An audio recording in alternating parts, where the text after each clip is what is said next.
Paul McCartney reveals the musicians he admires the most. In a recent interview, Paul McCartney revealed the musicians he values the most. The Beatles legend made an appearance earlier at the Liverpool Institute of Performing Arts, where he spoke with Jarvis Cocker. There was about 450 pupils in attendance, and Facebook users could also watch the event live. So in this video, we will discuss more musicians that Paul McCartney has revealed that he admires the most.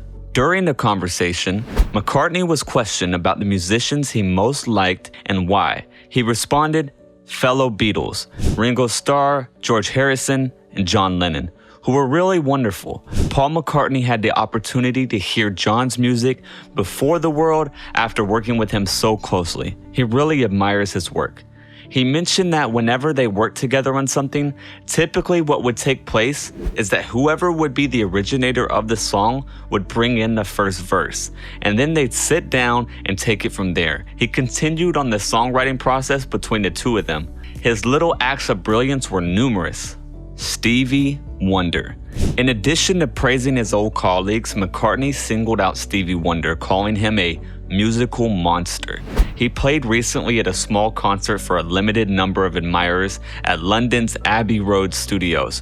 Before that, he was captured on camera crossing the Abbey Road zebra crossing nearly 49 years to the day after the Beatles photographed the location for the album cover of their 1969 release, Abbey Road.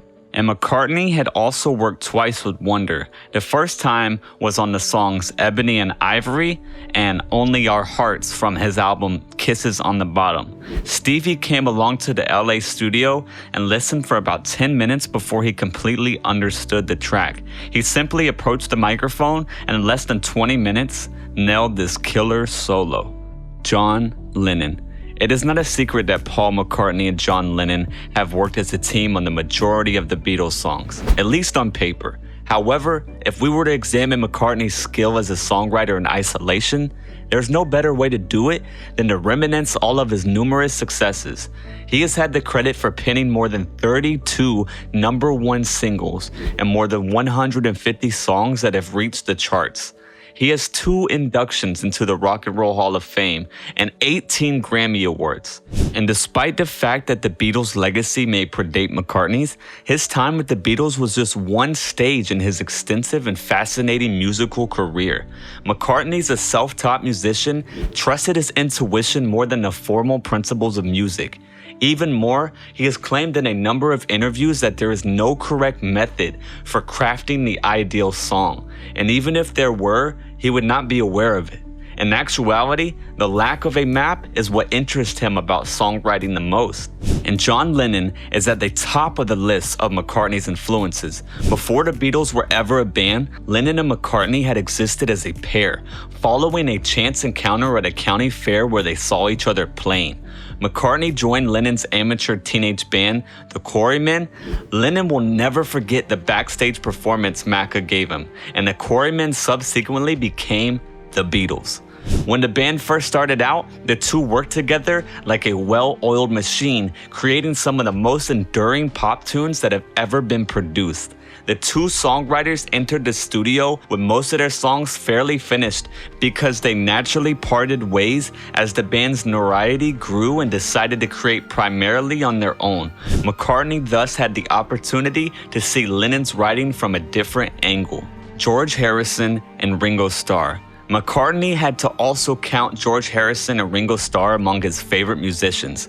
In the beginning, the band's lead guitarist Harrison created a few songs, but he never seemed to have many of them accepted by the band, despite his best efforts. He concentrated more on honing his songwriting abilities when he was in India, which led to a number of songs including Within You, Without You, and Love You Too. In reality, Harrison wrote at least 2 songs for most of the Beatles albums from 1965 onward.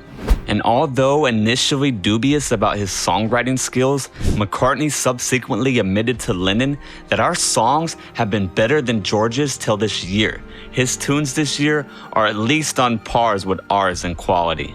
Ringo would make these little malapropisms. He would pronounce things slightly incorrect as people do. McCartney recalled of the band's drummer's Starr, but his were always amazing. Very poetic, they were sort of magic. Starr's peculiar uses of phrases were so distinctive that they were referred to as Ringoisms. Lennon even utilized phrases like "a hard day's night" and "tomorrow never knows" as song names. And Starr frequently worked with Lennon and McCartney to complete unfinished compositions, such as Eleanor Rigby, which has the lyric, "darning his socks in the night when nobody's there."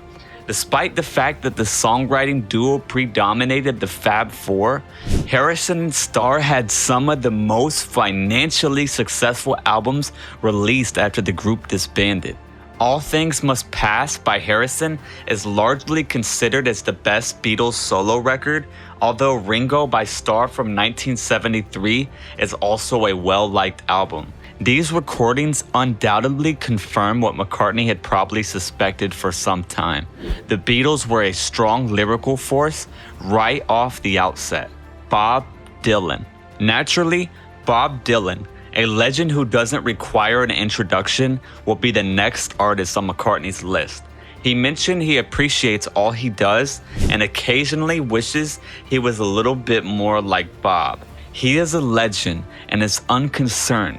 But I'm not like that, McCartney remarked to Uncut. He even acknowledged that Bob served as an inspiration for several Beatles songs. Yeah, Dylan gave us a lot, and I know that before the Beatles, I had one of his first LPs at home. I used to play it a lot, so I was really familiar with him, because Strawberry Fields and Penny Lane are so closely associated with us recalling our youth, and there is a tremendous amount more. Brian Wilson. Brian Wilson, the lead singer of the Beach Boys, is another one of McCartney's favorites. One of the greatest and most influential composers of the late 20th century, Paul McCartney correctly referred to him as one of the great American geniuses when he was inducted into the Songwriters Hall of Fame in 2000. He has produced a stunning range of songs, from the Beach Boys single Surfing to the groundbreaking album Pet Sounds. McCartney's favorite song from the album is God Only Knows, and he stated that that song makes him cry every time he hears it. Even though it's only a love song, it's done well. It demonstrates Brian's brilliance. Andy stated that he had performed with him, and he's embarrassed to confess that during soundcheck he had a breakdown.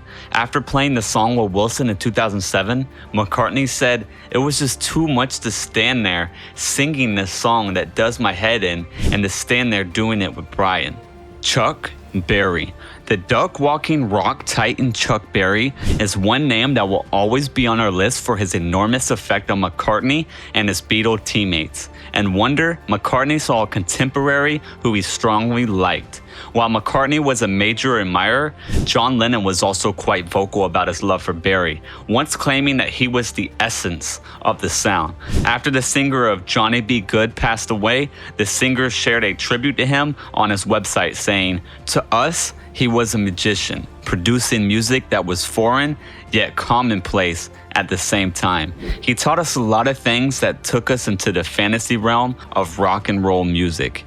Given his glowing praise for the artists we have talked about, we decided it would be appropriate to present an introduction playlist that highlights the genius of McCartney's favorite composers. The playlist is jam-packed with brilliance, much like McCartney himself, and features everyone from his Beatles comrades to Bob Dylan, Stevie Wonder, Brian Wilson, and Chuck Berry. So what are your thoughts on today's video?